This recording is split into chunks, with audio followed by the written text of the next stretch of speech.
If you vote for me, all of your wildest dreams will come true. Welcome, my friends, to the VFX for Motion podcast. You'll see it when you believe it. There are some true landmark moments in cinema, and many of them involve design. When I think of some of the most cinematic images ever, my mind goes immediately to things like the movie 2001 and the image of Dave, the astronaut, with state-of-the-art 1969 split-screen camera effects dancing across his helmet. And from there, the next place I go is Tony Stark inside the Iron Man suit with a similar shot that, to me at least, began the entire sprawling Marvel dominance of Hollywood in the 2010s, that one shot. And believe it or not, today we have the opportunity for a chat with the guy who devised that imagery of the Iron Man HUD. If you've ever wondered how it is to work in the visual effects industry but be predominantly a designer, this discussion may blow your mind. Likewise, if you have an interest in working on the bleeding edge, which nowadays includes VR and AR, this discussion is for you.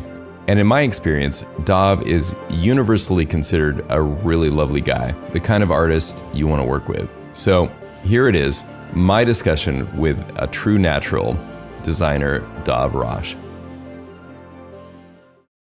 Dav, welcome to the VFX for Motion podcast. Why, thank you, Mark. I'm honored to be here. I truly am. I'm excited.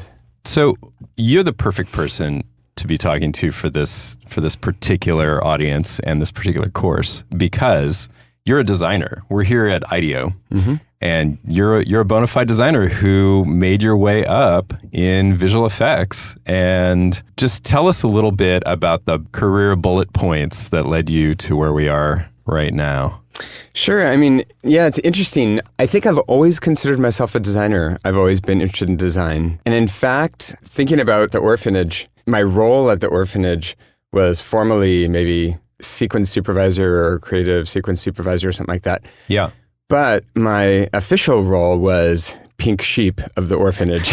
So, and I think pink sheep was the perfect way to call me, because I don't fit in I kind of don't fit in as a designer. I don't exactly fit in as a visual effects supervisor. I kind of don't fit in anyway, and I kind of don't fit in a pink sort of way. And so, but I have always been interested in design, and I have always been interested in storytelling, and I have always been interested in interaction. And so I think if there were 2 threads or 3 threads that are consistent throughout my life, those would be design, interaction, and storytelling. And so those have always been a part of what I do, more and sometimes less. And I can kind of just like map that out real quickly if that makes sense. Yeah, definitely. I mean, just even in terms of your resume, like what that looks like, because it's predominantly 2 places that you've worked, right? Pretty much, kind of amazingly. Yeah. I'll take it one half step back further in school. I don't know anything about this. Yeah, so I was basically a humanities major, but I kind of snuck into the film department. It was too late for me to declare a film studies major or a film major, but I still wanted to make a film, and so it just so happens at the time the first Macintosh that could actually handle film came out, and I weaseled my way in. They actually thought that I was an expert at computers, and I wasn't, and I just figured it out.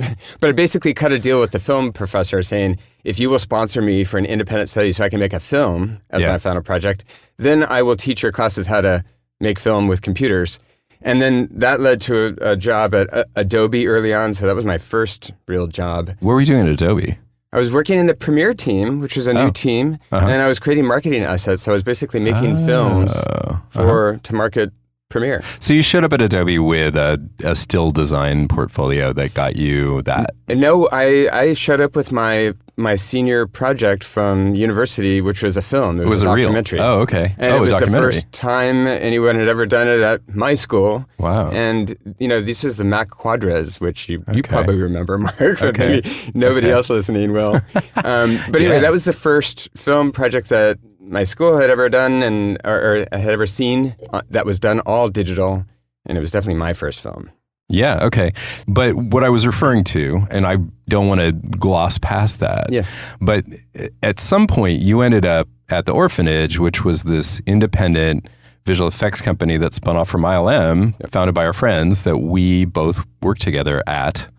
You somehow were there, and now we're here at IDEO, and so you're basically so essentially at the Orphanage. You did a lot of things. You have your IMDb page has lots of movie credits and visual effects credits on it.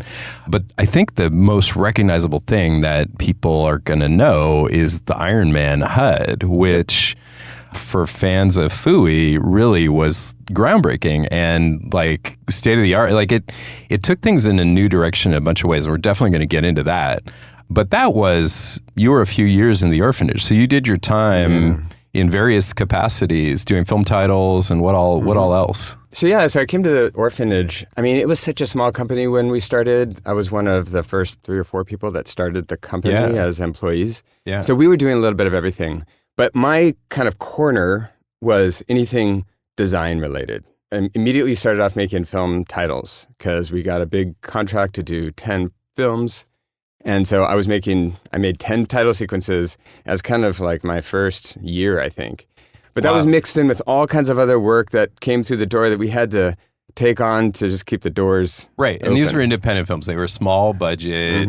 There were some commercials, but mostly it was smaller films. And we worked really on like giant blockbuster films. We worked on small independent films, and we kind of worked on everything in between. So it was kind of a random sampling, more or less, of those types of films. Right. So at some point, you had both the institutional backing at the Orphanage and all the work you'd done to point you toward this relationship that turned into, I mean, what led up to doing the Iron Man? Well, I think what led up to it was, before the Orphanage, I was doing more of a mix of video at the time on CD-ROMs and DVDs. So it was like interactive video. So that was kind of always what I was doing. So that film project that I talked about at school, right out of school, I turned it into an auto-editing film because I realized it could be edited in many ways. And I used Max Studio. So interactivity, interaction, and kind of different ways of approaching storytelling through technology was always my jam. And then I took a dive like headlong into traditional linear filmmaking at the Orphanage. And so that's where I was really focused on storytelling, I think, but storytelling through a design lens. And so I think the easiest way to think about my role at the Orphanage was as either a creative sequence supervisor, or basically what would happen is a film director would come in, or sometimes a commercial director would come in, and they would have a sequence in the film that they just didn't know how to handle visually.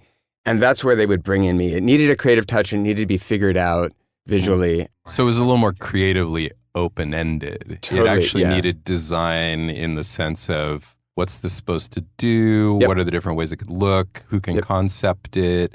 And computers in that era were a little frustrating to work with. But you were working with them. So you were working with some of the same tools we use today. Yeah. But I imagine, were you into sketching? What other methods were you using to get your point across? A little bit of anything and everything. I mean, I can't draw at all, but I can draw enough to communicate an idea. Right. I can also gesticulate wildly, so I do a lot of that. I also studied dance, so I'm good at like moving around. Yeah.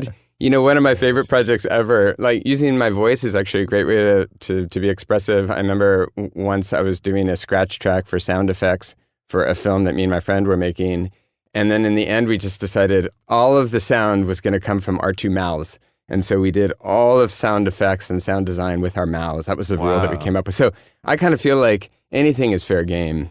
So if you're not drawing, what's your tool of choice when you're starting into one of these design problems that got thrown your way? Interesting. It kind of depends on where I'm working. I mean, this is something that I learned in the film industry was that, I came from I'm a natural collaborator myself. And I think the world of computers and especially interaction design is a much more collaborative industry, or at least kind of like openly, expressly collaborative. As opposed to competitive, or what's the opposite of that? As opposed to film, I think that film has this notion of the creative genius, the auteur. Yeah, that I was talking about.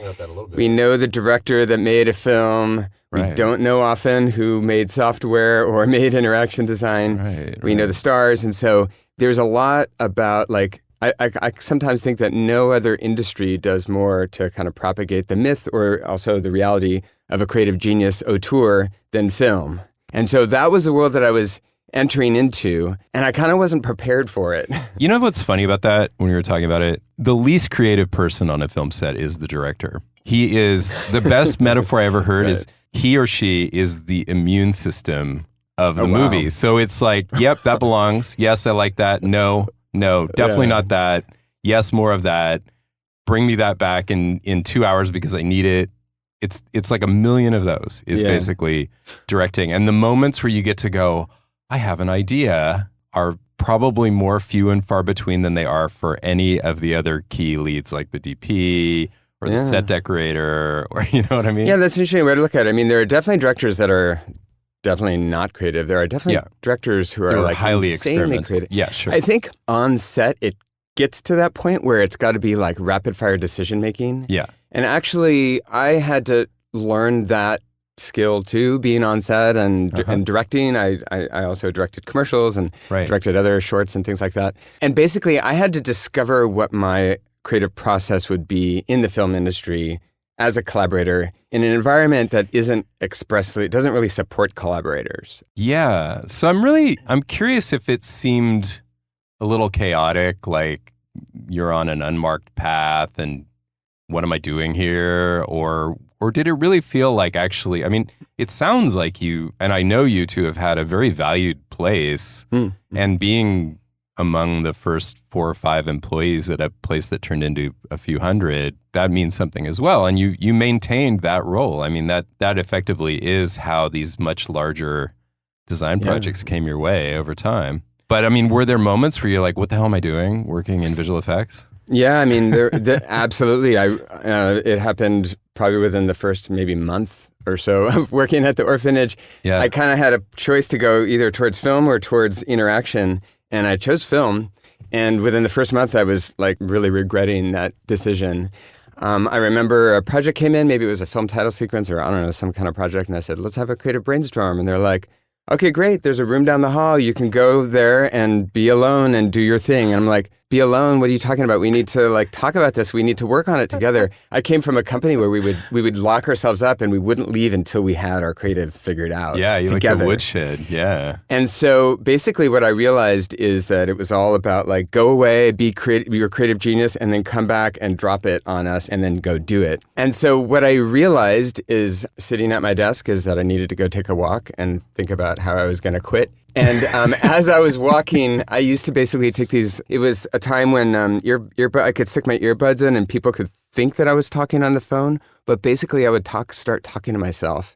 And what I realized after doing this is that I basically was having a brainstorming session with 3 people, me, myself, and I, because I would say something, it would travel back into my ears, and I would have just enough distance to engage with that idea as if it came from somebody else. And then I would sort of talk to myself and sort of brainstorm with myself. And literally, Mark, I would take long walks and I would walk until I had the idea.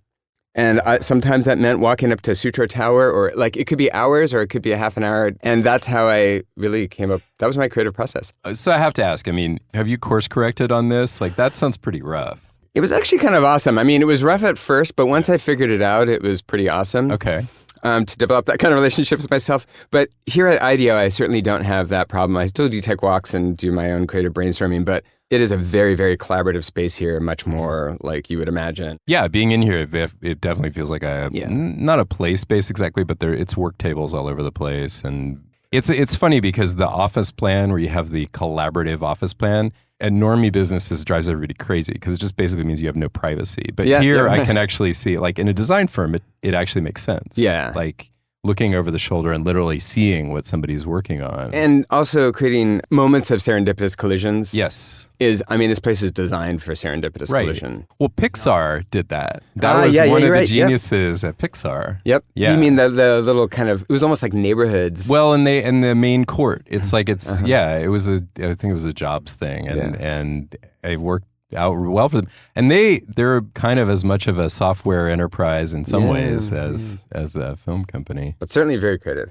Yeah. Yeah. All right. So my recollection is basically, so your tools on the actual film stuff, you were using After Effects a lot, and I think, do you still? Oh, yeah. Yeah. Use After Effects. After Effects is sort of my right hand. Okay. So in other words, you don't draw, and you go in Illustrator maybe, or you might make some raw materials for yourself to edit and animate and do visual magic on. And After Effects is kind of your playground, the sandbox for doing that? Yeah, After Effects is a really fast and easy and intuitive place for me to do that kind of work. It's really fascinating because, it's pretty technical. At the orphanage, we would run into stuff where it's like, we're doing gnarly stuff with After Effects. Like, it felt like we were pushing hit the it very limits. so hard. Yeah. Yeah. And it's just interesting because when we talk about Iron Man, you were partnered with Kyle to be your kind of uber technical nuke/TD right hand on that. But along the way, you were called on to do pretty technical stuff for someone, I think a lot of designers would not probably thrive necessarily on that. So yeah, the orphanage is really founded on the notion that desktop visual effect, like film quality visual effects and filmmaking could happen on the desktop. And that was sort of coincident with founding and the reason for founding the orphanage. So we had really kind of made a company out of using off-the-shelf tools to do things that were not off-the-shelf. And so that was the spirit, the blood that was coursing through the veins in the hallways of the orphanage. Yeah. And that works for me. Yeah. It also means learning a lot. Actually, Iron Man was the project where we first adopted Nuke, and Kyle was he was like the technical kind of side of what I was doing, but he was learning it for the first time too. In fact, as we were pitching the project, I was learning Nuke for the first time. Right. And I was learning it from someone who is like a few steps ahead of me, but also learning it for the first time. Yeah, that's well, and the reason it was new is because Nuke had only been publicly available software for maybe a year or two. Yeah, not very long. So let's talk about Future UI. Let's just get into it. So before Iron Man, you had to do some screen designs, like you had stuff like that. And that was pretty common in that era. There was a lot of call for future UIs. And if you think about the 90s had one kind of style, and then a few things came along, Minority Report, that really changed the game a bit. But what do you recollect, either of your own work or what you considered influential at that time? Because I remember it in a very specific way, and I'm kind of laying the groundwork for all the things you had to think about on Iron Man that hadn't really been done. Yeah, that's interesting. I was trying to think if I had done a project that had future user interfaces in it at all before that. Maybe. I don't actually remember right this moment. But really, my background in interaction design in general meant that I was interested in interaction design and interested in interaction, both human and machine interactions. Yeah. And so I feel like that was just a natural interest of mine, even though I'll have to think about whether or not I'd actually worked on anything. That surprised me because I was called to do a lot of that stuff. And I was working for a lot of graphics firms outside of, I was doing a lot more motion graphics work outside of the orphanage. Yeah. And all the time, I spent so much time just creating and animating fake UIs. It was such a thing. Well, anyway, so what's your recollection though of where things were at coming up? Like just even going back to whatever design research you did. Yeah. We did a ton of design research. We researched all kinds of HUDs, of which there were not that many, but some. And actually, you mean film HUDs or actual HUDs? No, actual HUDs. There weren't really a lot of film HUDs. Yeah, like military HUDs. Yeah. That's where HUDs. And not just HUDs, but like control interfaces, because he's basically flying a plane, right? Well, and so what you got was basically footage of Robert Downey Jr. on a green screen. Actually, we got Robert Downey Jr.'s stand-in for, and so basically the opportunity to work for free to try to get a job was there. Of course, I was already booked out full-time, and so I was doing designs on the side and when I could squeeze it in. And generally speaking, the way that like art direction and that kind of work came in was that like, hey, start with some drawings, like do some art for like, do some stills and some tone and some sketches of what you would want to do. And then they'd say, we like that. Now we'll move on to maybe moving it, or now we'll do an animatic, then we'll move it and stuff like that. So they gave us green screen material. And so we were like, well, I guess they want us to actually make this thing. This is crazy. This is like doing 5 steps all in once. Yeah. Finish the shot well enough to get the bid. Yeah. Yeah. And when we asked them, what should this look like? I mean, remember what I was saying?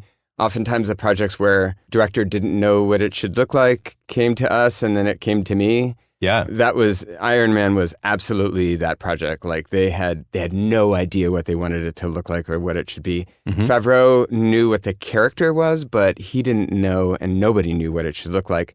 The clearest direction that we got was from the visual effects supervisor, who said it should be an orgy of information. And that was our creative direction. And so the brief was like, there was none. It was make it look cool. And additional to that, and I'm really curious because what you guys ended up coming up with was something that felt extremely functional. And of course that evolved, but it definitely felt like, and I guess this is where the design research question comes back into play. It definitely felt like there was an intention to have the controls that were there be there for a reason, and to be doing something that, even if the audience is never going to know what it is, seems calibrated to what he's actually having to deal with. Yeah, that is absolutely true, but not at all true at first when we got the job. First pitch, okay. So when we got the job, the same person that was talking about an orgy of information was also saying, well, every time we would say like, we need a little bit more information. What's the story? No script, no nothing. Basically, he would say, just make it look cool. It's got to be the coolest thing that we've ever seen. And so it's terrible feedback. And so with the absence of feedback, which is oftentimes how I operated, because oftentimes we would get asked to do a on-spec thing without any script or without anything, is basically I would go and make up my own story. So remember when I was talking about like taking a walk, I would basically go out and start walking. I looked at the green screen footage. It looked like maybe he was under attack by the way he was, and I just kind of built this whole little story about what was happening to him as he flew around. Wow. And then based on what the story that I had in my mind, then it's like, so the director on the set, I think my process was to build enough of a story in my mind so that when I asked myself a question like, what color should it be? Or what's he doing? Or what happens next? Or is he drinking water or Coca-Cola? Like the answer that I would come up with, if the answer surprised me and I didn't have to think about it, that's when I knew I had enough of a story and I could get to work. Which is another way of saying when the story starts writing itself. And I would literally get surprised by the answers. I would ask myself a question. You'd be curious about your own response. Yeah, I would ask myself a question, or someone would ask me a question about like what should be happening or what color or whatever. Yeah. And I would answer and I would be like, wait, where did that come from?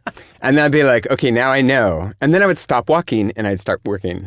So that's basically how the Iron Man thing, in my off time, I would take walks, I would make a story, I start building it and animating it in After Effects. And in the absence of any brief and direction, I just made up my own thing. Yeah. And sure enough, they liked it. I mean, the feedback that we got was there was a certain energy about it that felt right. And it was very low res and it was really pretty crappy. It was all animation because we had green screen footage. So it was all about the actual graphics were really, really simple. Yeah. But it was more, I think what they were responding to is more the way that it was responding to the character. There was this whole thing about like eyes, like when he looks in a spot, is he moving his eyes because he sees something in the HUD that's telling him, look at me? Right. Or is he look over there and then something appears because he looked over there? Like what comes first, the chicken or the egg sort of thing? Yeah, it's a genius setup for Fooey to be looking at the whoever's looking at the interface. And now that I think about it, Minority Report had that quality, and going back to like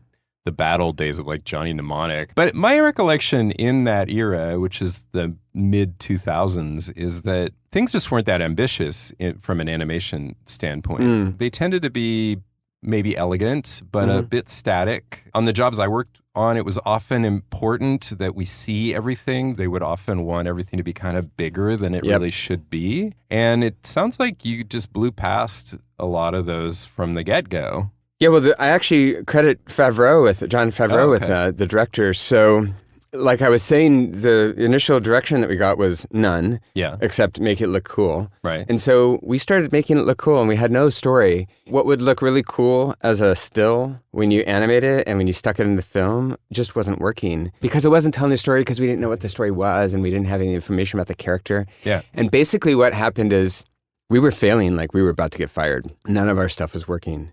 And one day I came to work and there was a plane ticket on my desk, and it was to go down to meet Favreau. And for the very first time, we sat. I went in. We went into the edit room and we watched the film. And while we watched it, he talked about it. And Favreau is like, this was his first visual effects picture. He didn't know about visual effects. He didn't know about design. He didn't care. What he cared about was the characters and the story. And so he just kind of told me what the story was. And in fact, I asked him this question about the eyes. I was like, I've been doing all these tests trying to figure out like what's the relationship of the graphics to the eyes. And he had this like grasshopper moment where I said, I can't fit, because sometimes it works when he looks and there's something for him to look at. And other times it seems better when he looks and then something appears. And he said, look at his eyes. He said, you will know the answer when you look into his eyes. And I was like, and I went back and I was like, I'm going to look into his eyes and then I'm going to know. And you know what? I looked into his eyes, Robert Downey Jr.'s eyes, and I knew. Wow. And it was, and that sort of clarity, which is like really character and story-based clarity, was the thing. And here's the other big epiphany that happened at that meeting. It was 2007. My son had been born 2 weeks earlier. My sister paid someone to stand online and get an iPhone, and it was technically for my kid. Many times, yeah. Yeah, and so I went down to LA with my brand new iPhone, the very first one that had ever been, and it only existed for like a week or two, and it turns out Favreau had one too. And we geeked out a little bit on the iPhone, and one of the things we were geeking out on is we were both saying, it's so simple. There is nothing gimmicky. There's nothing. The most complicated transition they have is like a zoom in and zoom out. But we both agreed it was functional and it did what it should. It just did what it's supposed to do. Mm. And I went back after that meeting with Favreau and I was like, we are throwing everything away that does not have a function. If it does not have a function, it's out. And we decided the best way to make it look cool was to make it functional. And so we actually literally built a rig that was functional. So we would match move the plates that we were given of him flying around, and we would figure out what the altitude was and how he was turning and all that stuff. Right. And we didn't animate it. We had the plate animated. And this is where Nuke came into play, right? Because this is where Kyle was building you a rig because... Yeah. Oh, the rig was crazy. Things had to end up being super procedural, right? I mean, I remember being at Adobe, seeing you and Kyle present on this for an hour. It was amazing. Awesome, yeah. It was amazing. And it was really great, actually, because you could get the feel for all of it, like how much collaboration there was between and how complementary. Because like he's a creative guy. Oh, yeah. I mean, but he's a technical genius. wizard. Yeah, he's and genius. So you could basically throw him something that's breaking in After Effects because it needs to be as procedural as you can make it with a Nuke, script, basically, right? Yeah, the rig was really interesting. So in order to get it all working, we had to do a match move to derive the camera that was shooting the scene. Then we had to match animate the head, know where the head is looking. Which means you are getting a 3D stand-in for all the head motion. Yeah, so we know where the head is and how it's moving relative to the camera. Right. Then in order to do the eye reflections, we had to actually match-mate the eyeballs in the head and figure out which way they were pointing and what they were looking at. Could you see in the footage, it was good enough that you could even see all his twitchy glancing around, like you could see where his eye gaze was going? Yeah, I mean, our match move department was amazing. Like the fact that they were able to do that. And so the rig, stuck to his head, and then they had to get matchmation for his eyeballs. And then we had to put cameras into his eyeballs, and we would create the HUD and animate the HUD, but we couldn't tie it directly to his head because that would be too stiff. And so we had to create like a rig that had kind of a springy kind of like lag a little bit, especially as he started to lose power and started to glitch out. It started to really lose sync with his head. So we had to create a rig that would manage that. And then we would basically animate the HUD, and then the cameras that we placed into his eyeballs, we would record the HUD from each individual eyeball. And then we would use those cameras as projectors and project that back onto the eyeball geometry. Right. And those are different, very different looking reflections because of that, depending on how close the graphics were, and they were very close to his head. And then they needed to be on a curved surface. Everything was curved, this, or everything this, was doing ladies all and kinds of gentlemen, stuff. is where Nuke started to come into play. Yeah, not started like this is. It was a super complicated. Yeah. It was an amazing. How far did you get with After Effects only with this whole thing? Like, at what point was it like sending the cavalry? And basically, when they said we went, all the graphics were flat and on planes. Yeah. And then they're like, what does it look like if they're curved? And we're like, oh, yeah, curved. Ouch. Yeah, exactly. And that was where we... CC Sphere, would that do it? No. Oh, we tried. Believe me, we tried. No. So we quickly, as soon as it's spherical, it's like you take anything, it goes outside of what this very constrained realm, and you're in a new zone. Yeah. So Kyle was an amazing partner to have. And Nuke and After Effects were great tools, both of which were great tools. All of the POV shots looking from his perspective were done in After Effects, were finished in After Effects. Yep. And then everything where we could see him was done in Nuke. So it was a very kind of simple way to break it down. So what did you hear about it? I mean, after all was said and done, I mean, there's no Academy Award for future UIs or anything, but obviously you delivered. Like, clearly Favreau was happy with it, and that is, like, it holds up. I mean, frankly, it holds up really well. Thanks. It's still really good looking. I mean, it's ironic that for a project that I was like actively trying to get off, yeah, I was begging our commercials division. Yeah, good job not getting off that. I was project, begging him, bring in a commercial. I want to get off Iron Man. Yeah. No, I mean, it really, like, honestly, the single best feedback that I've gotten is from people who say, I wanted to learn how to do this stuff. I made a FUI because I saw Iron Man. In fact, somebody here at IDEO, like a year after working together working together with him, he's like, I have a confession. The first time I ever used After Effects and the first time I did was because I wanted to make an Iron Man heads-up display, and he's like, that was totally inspiring for me. So that is actually seriously the single best feedback. Of course, I won't forget the call that I got from the folks that were working with Studio Side, who said they saw it and they said it looked great. And the other compliment about the durability and longevity of it, I mean, when clips are shown of the original Iron Man movie, they are almost always that. It's almost always him in the suit. You notice that? Yeah. Like, because it's Robert Downey Jr. in his prime, partly. Yeah, right. But it's also like, that is iconic. Like, it is like, some of the other stuff, him blasting around, I don't know. I haven't looked at the film, and I'm sure the effects overall hold up great as well. Mm-hmm. But like, that's more like in the realm of like, when you see Dave in 2001, going through the split screen light tunnel, and it's reflecting on his helmet. Yeah. I mean, it's that kind of. Right on. Well, thanks. I mean, I mean, one of the things there's no doubt that the Iron Man, the heads-up display, I only worked on the first picture. Mm-hmm. There's no doubt that it got like 1,000 times better as it went along. But what is heartening is that it feels like it didn't change that much. Yeah. Like the iPhone 2, it's kind of the same way that it was when it first came out. Right. It's way better, and it looks way better, and it works way better. Yeah, it wasn't the Star Wars problem where you go into the past and you can't do graphics that unsophisticated anymore. It's just not possible. So this is reminding me of a day when you and I had lunch not far from here. We're on the Embarcadero, and we were at the Ferry Building having lunch, and you mentioned, oh yeah, tomorrow we're going to hear if we got Avatar. At the orphanage, I was like, "Ooh, Avatar! Wow, I think I'd be down to work on that." And the next day was the day that the orphanage announced, due to bankruptcy, that the doors were closing and everybody was leaving.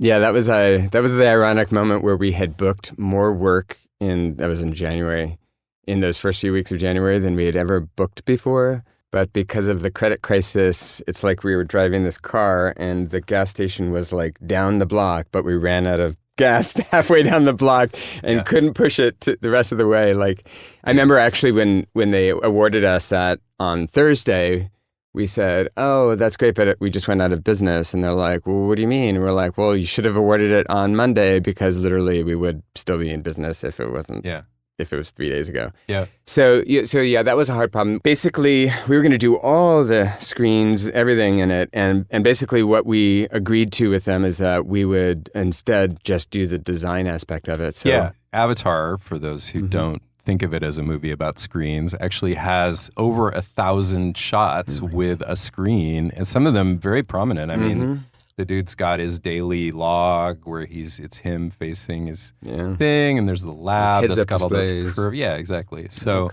there's there's a lot, and it's set in the 23rd century. So, and it's for James Cameron, right? So it was going to be a large scale project, and it did end up being, I think, did one studio do it? Was it Hybrid that ended up doing it? No, actually several. So basically we produced what they ended up calling was this Bible, which is really it was really kind of like a design guide to all of the human computer interface in Avatar. So yeah, and we gave them assets as well as this like kind of instruction book. I mean, it was kind of cool because we got the kind of juiciest part of it, which is the design part. But design always gets better as you actually implement it. Yeah, and I did notice it evolved quite a bit from what we gave them. I mean, there's definitely... And got way better, too.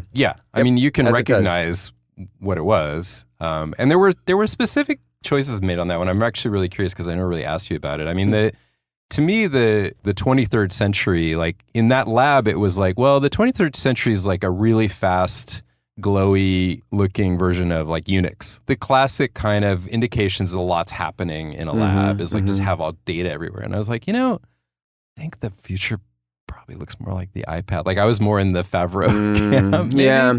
But like you're working with James Cameron, right? And like I remember the back and forth there was rare. Like the feedback was strong and very periodic, right? Yeah. As like designing on it, like what was your experience? Like I don't know like where you want to take that, but did you feel like you had a lot of options, or? I feel like Avatar kind of suffers from an attitude in film, and it's not just in film, that like, which is basically like, I want to do something new and I want to do something totally different. This is and you can experiment, you can do all this. And I feel like every job starts like that. The end of that sentence is, as long as it looks just like what you did in this other, or as long as it looks just like this other film that I've seen. It's kind of like, I love like the Henry Ford quote, you can have any color you want as long as it's black.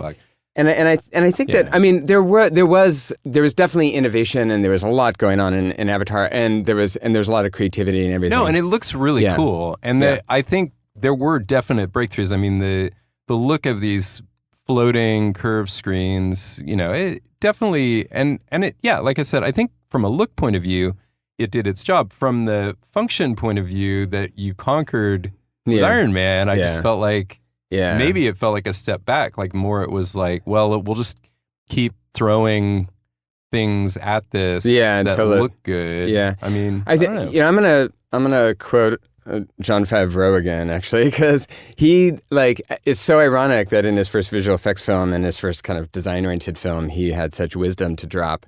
But basically, what he said was when I met him that day, he's like, "Look, you are designing Jarvis." He's like, "My hands are tied. Like, I can direct the voice, but everything else about Jarvis is in your hands." He's like, "But just to be clear, you are not designing a computer. You're not designing a prop. This is not set decoration." He's like, "This is a character, and it is a really important character to me and to the film." He's like, "It has got to be done right.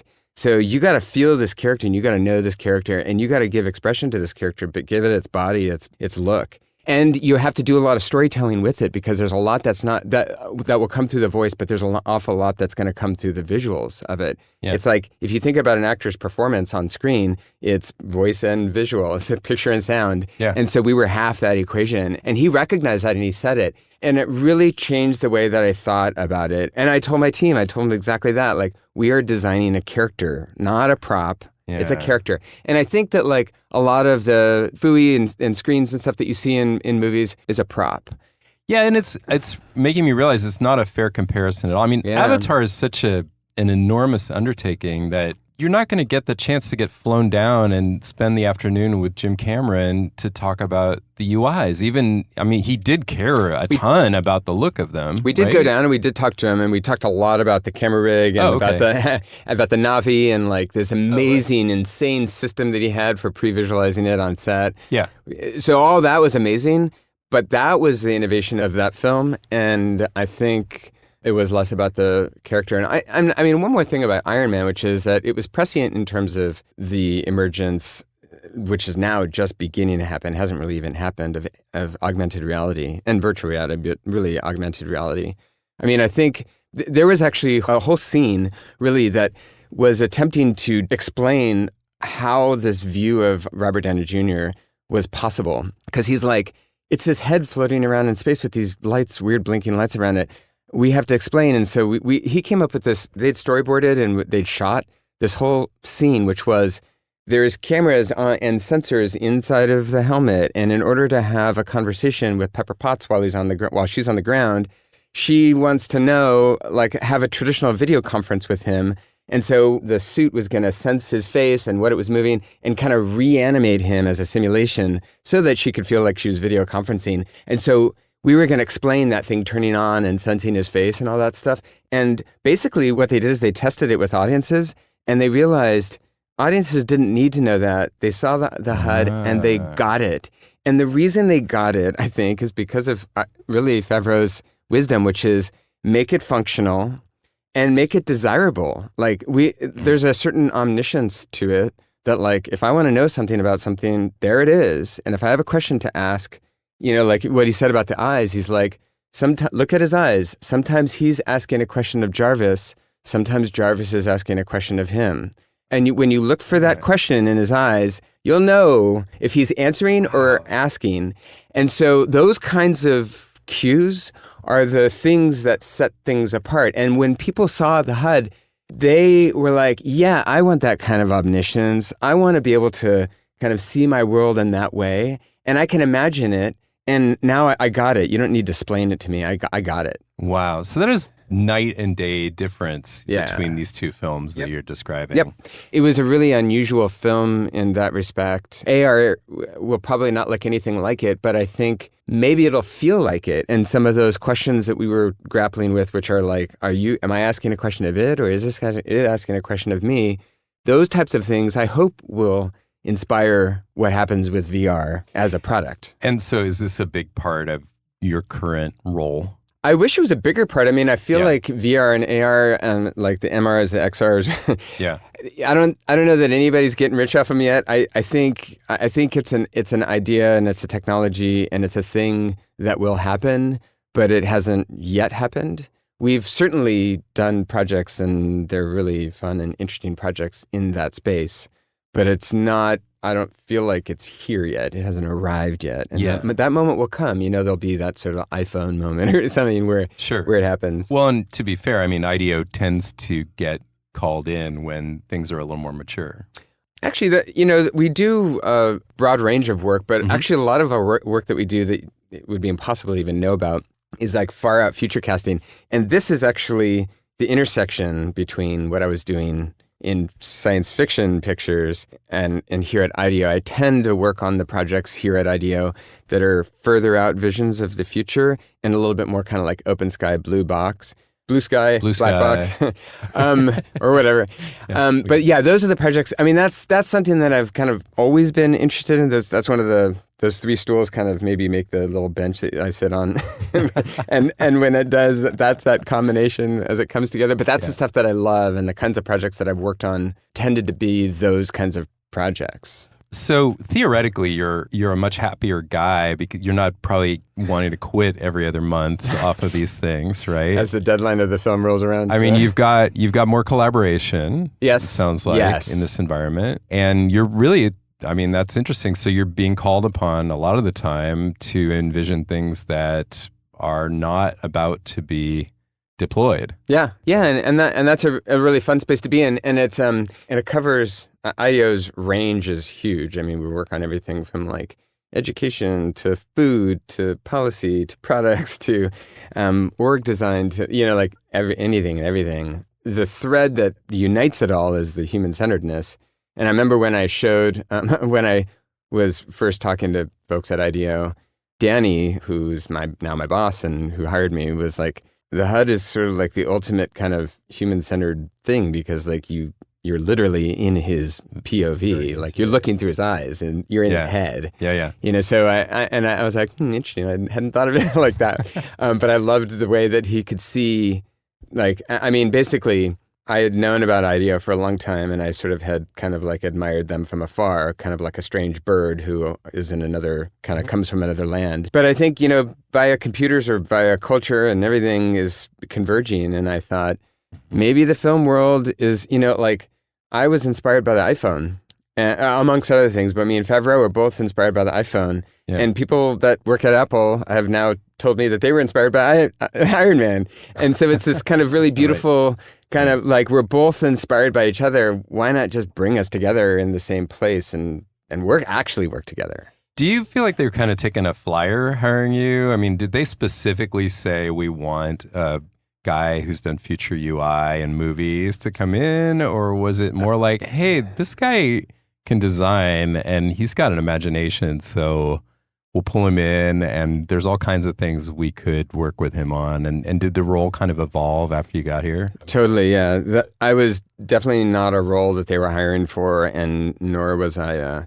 kind of a little embarrassing thing is that, like, I literally never heard of the word interaction designer before I came to IDEO, but I'm technically if I'm a role, if I have a discipline, it's interaction design, but... You just weren't calling it that. I mean, it was... I know, sounds but like you go way back with it. But I literally hadn't heard the term, fair enough. But basically, I came here as a creative resident, which is, IDEO likes to be inspired by the world around and to inspire the world as well. But that means bringing the world in, and that can look like, they have lots of different programs and ways of doing that. But one of the ways is a creative resident, and a creative resident is the most generic way of saying, here's some maybe interesting person, and I'm not sure if, like, I used to describe it as like, I was like looking at IDEO, you're kind of cute, and IDEO was like, you're kind of cute too, but we don't know if this is going to work because you're kind of an odd bird, you're a pink sheep. So let's give it a shot and see what happens. Pink sheep again, but you're different. I'm still a pink sheep. You're with a different color tribe this time. So essentially the same thing. And then, like I kind of found my place here at IDEO. Yeah, it's a very, I don't know how you would describe it, but my impression, superficially and completely from the outside, it's a university deriving it. I think it came out of the Stanford design community. IDEO was founded in Palo Alto. It's worldwide now. Mm-hmm. But that kind of suggests a collegial kind of making room for big ideas, which I think is sort of the brand in many ways. Yeah. I think it's all about pushing the edges of what design is and what it can be and what it can do. And I think IDEO is early on willing to kind of take some risks there, and now is just honestly expected to take those risks and to continue to push the bounds. And we're in a constant state of redefining and kind of exploring our business models, what we do, what it looks like, how we, like everything about IDEO. Sure. And so it's a very experimental place, and some experiments fail, and that's okay too. You made some notes. We've gotten through kind of what I had on my agenda for our conversation, but you had some thoughts you jotted down, I see here in front of us. If there's anything you want to just riff on. It was just a little bit more about, I was kind of surprised, Mark. I mean, like I worked in film for a very long time, and I'd been doing something that I could point to and people could understand what it was for a very long time. And I kind of stuck with that thing for a very long time, which honestly was kind of surprising to me as someone who I think has adult onset ADHD and lots of interests. Yeah. And IDEO is actually kind of in a way the opposite of that. Now I get to work on almost anything. And the reason I came here really was because I felt like, I think partly this like, you can do whatever you want as long as it looks exactly like that other thing that we've seen in film. Not always, but also I feel like in film with no constraints, in the absence of all constraints, because it's like all fantasy, there's kind of nothing to push on. And we all know that good design comes from also good constraints. And so I really, I was really interested to come to IDEO because I wanted to be constrained and I wanted to kind of push on things a little bit and get pushed back. push back like, no, this has actually got to work, and it doesn't have to just look good and look like it works. And so I get to work on like a huge range of projects here, which is really fun. And then I get to kind of try to figure out and find the thread that pulls it back to what my interests are and figure out like what I can contribute to them. So I was just jotting down the different kinds of projects that I've worked on here. Yeah, which we would never know about now. It's not on your IMDb page anymore. No, that's the other thing is you can't see all that stuff. Actually, I'm curious about that though. Is some of it remain kind of behind closed doors, IP kind of? Yeah, a lot of the thing? work does. I mean, I can kind of just describe it in more in the abstract. I mean, it's such a common bugaboo of working in anything in tech and innovation where nobody wants you to show it. Yeah, you can kind of never. Like I may never be able to show these things. Some of them I can. As they become more real. Mm-hmm. But I mean, like, just to kind of rattle off a few, like right now I'm working on a project which is all about trying to figure out how people team, how do teams work, how do they function, and how to help them make work better. Is that even a visual design problem? Less of a visual design problem. It's more of an interaction problem, but a human interaction and a little bit of machine interaction, but mostly human interaction. And that's actually, I've always been interested in human interaction. I mean, that's what I think. That's why I'm so into film. Film is only about human interaction, pretty much, you know what I mean? And even when there's a creature, it's a creature that could have been, that really is a stand-in for another human anyway. Or Jarvis. And Jarvis, too, right? Okay. Yeah, so the experience design and the identity of a museum of the future, and a museum of the future is a bit of an oxymoron, because like, what is a museum of the future? That doesn't make sense, really, because it hasn't happened.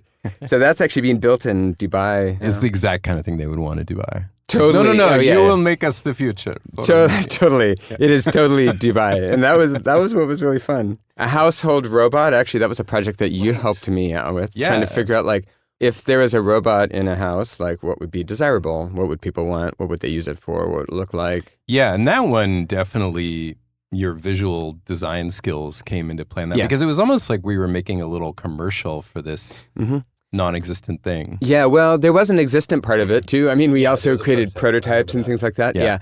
And there was an awful lot of like design principles about like why you would build it and how that connects back to what people want. But yeah, I mean, you know, film and storytelling is a really powerful way of communicating a tone. And this is where visual effects comes into design. And I think that's why Favreau was such a great designer, really, is because he understood how important storytelling was to design, making something desirable. Is that it's got to tell a story, and it's got to be a character, and you have to feel it. And so that film that we made together was helping to not just describe the robot in terms of its features and functionality, but to try to get across like, what does it feel like? Yeah, I remember there was this need for it to feel like it's not creepy being in your home. Yep, and with your kids. Right. And how do you get it to not look creepy and act creepy, even though it's doing essentially creepy things? It's a creeper. Which is like creeping around your house and watching you and paying attention to you. Yeah, exactly. And that's kind of an inherently creepy thing, but humans go through that. And like, there's a big difference between a person who's creepy. A not creepy person is doing the same things. They're paying attention, they're observing, they're noticing, but they're doing it in a really different way, and it's subtle and it's human, and it's a character and tone thing. They're doing the very same functionality and features, rapport, but they're doing it differently. Sure.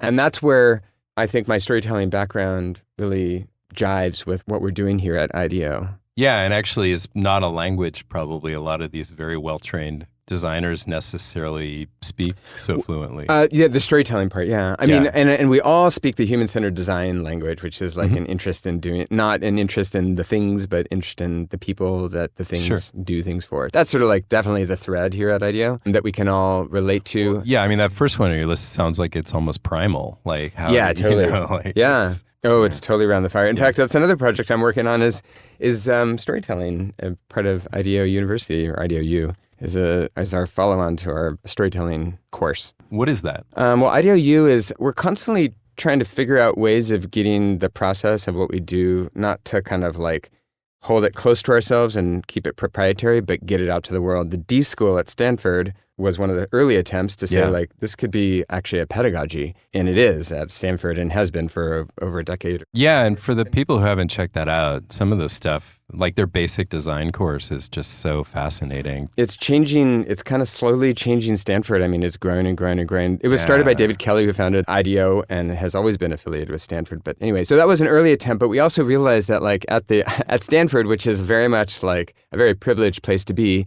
it's a very kind of limited number of people that get exposed to that. So we've created new programs to try to get the word out further.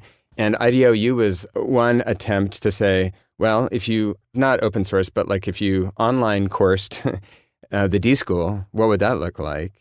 And IDEOU is one such experiment. There's also other ones like OpenIDEO, which is basically crowdsourcing the IDEO process against really big philanthropic challenges, sponsored by corporations, but the Gates Foundation and others like Coca-Cola or like all kinds of big companies support those. Yeah. But it's about like putting the process out there and then crowdsourcing it. See what happens when people who aren't working at IDEO bring it to bear. What can they do and what can crowds do? So anyway, all kinds of experiments about how to get the process out. Yeah. And IDEOU is just one of them.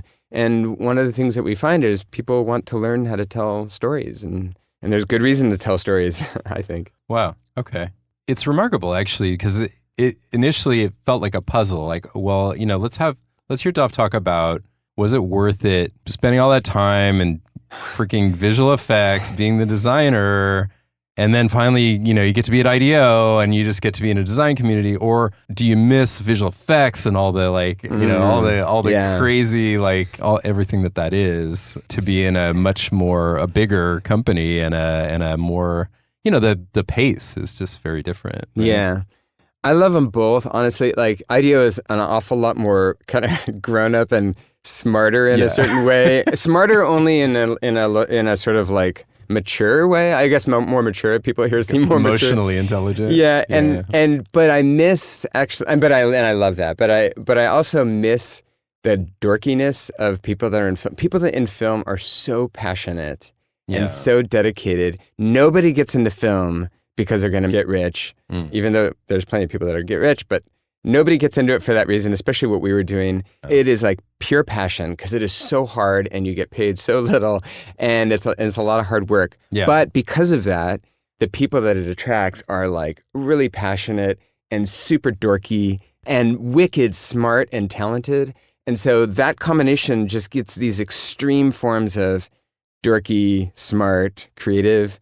And I love that vibe of film, and I do miss that. You know, The Orphanage, unlike other visual effects companies, I feel is maybe a little bit different. I could be wrong about this. We really wanted to be a film company. We wanted to make films, and visual effects was kind of one way to do it. So we were kind of in it to be filmmakers, and that was, I think, what united. That was a kind of thread that united the people that came to The Orphanage, is that they wanted to make films because they cared about storytelling. That part of what I learned there has served me very well and will serve me for the rest of my life, and it is the source of my passion. And now I get to express that passion in a really different context with different people who are also wicked smart and wicked talented and also dorky.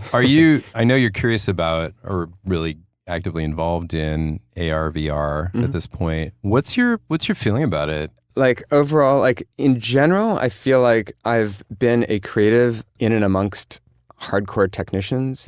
And honestly, once again, and in film, I didn't really give a shit about visual effects and computers, and that's what actually gave me value in that environment. I was really interested in it, and I loved the passion that people have for it, but I wasn't in it for the tech or for the VFX. I was in it for the storytelling, and I think that's a good balance. It's funny because it really reminds me of how good you were at asking for help when you needed it, which in visual effects is not necessarily that common. Like to admit, like, I have no idea how to do this. And I think it came from your confidence, like your role, what you were good at that most other people couldn't do was pretty clear. And a lot of the times, like you're saying, like it wasn't really your gig. Like I didn't come in here trying to sell you guys on like my skill doing X or Y. And along the way, you know, I got pretty competent technically competent at least some things, but that was never my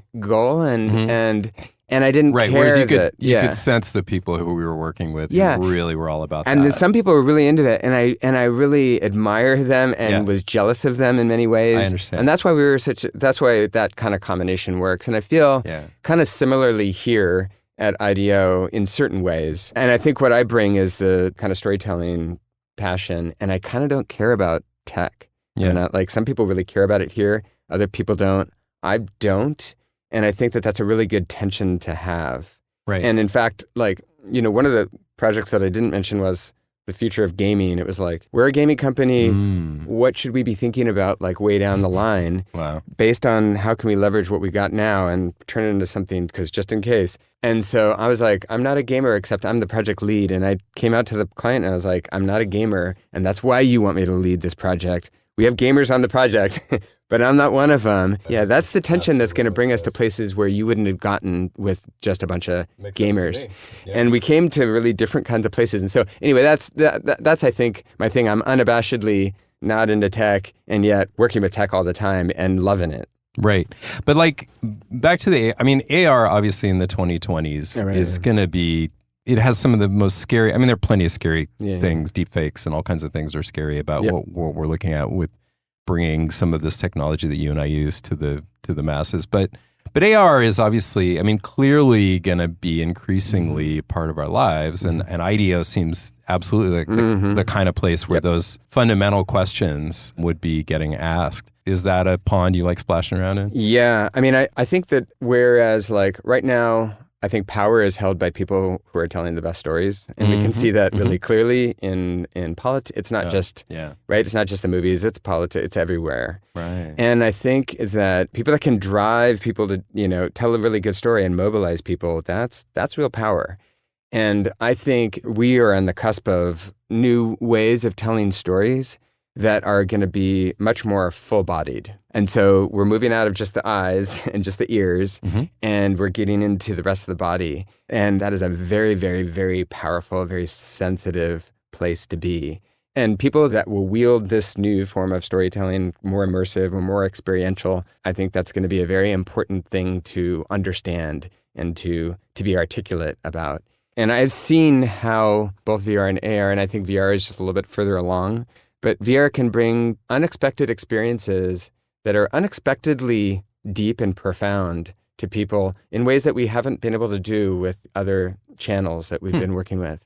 Like, what have you noticed? Like, what are some transportive moments you've had with that? I think there can be transcendent moments. Like there's these great VR experiences. Stanford has done a lot of research in this area, but others have too, where you get to experience what it's like to be like deep empathy, right? Like I'm a man, I can experience to a certain extent, at least in a different way than I've ever been able to experience and a little bit deeper, what it's like to be a woman or what it's like to be another race. Okay. But to understand that in kind of in a visceral way, and I think that we've... In a first-person way. In a first-person, but also a visceral way, like through our body. And I think that like we've slowly kind of moved up into our minds, into our heads, into our eyes and our ears. Yeah. And I think we've kind of over-indexed on those two points. Well, if you're getting VR that's not just about the eyes and the ears, then you're getting better VR than most of us. Well, it triggers other parts of the body, and there are all kinds of tech that's coming out that's going to give us that extra new dimension. Well, but it's undeniably more visceral in the way that it taps into our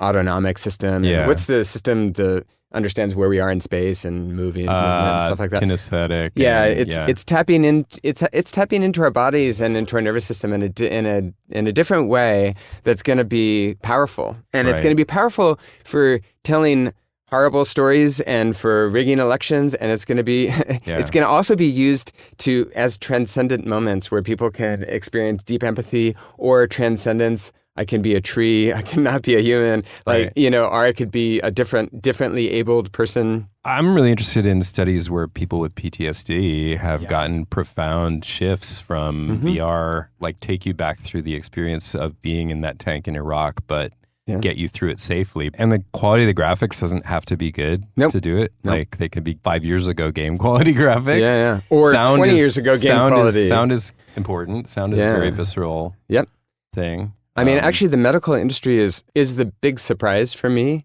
just because I haven't known much about medicine or health, and I'm actually at IDEO working in some projects in health, and I feel like real innovation, like VR especially, is having a massive effect there.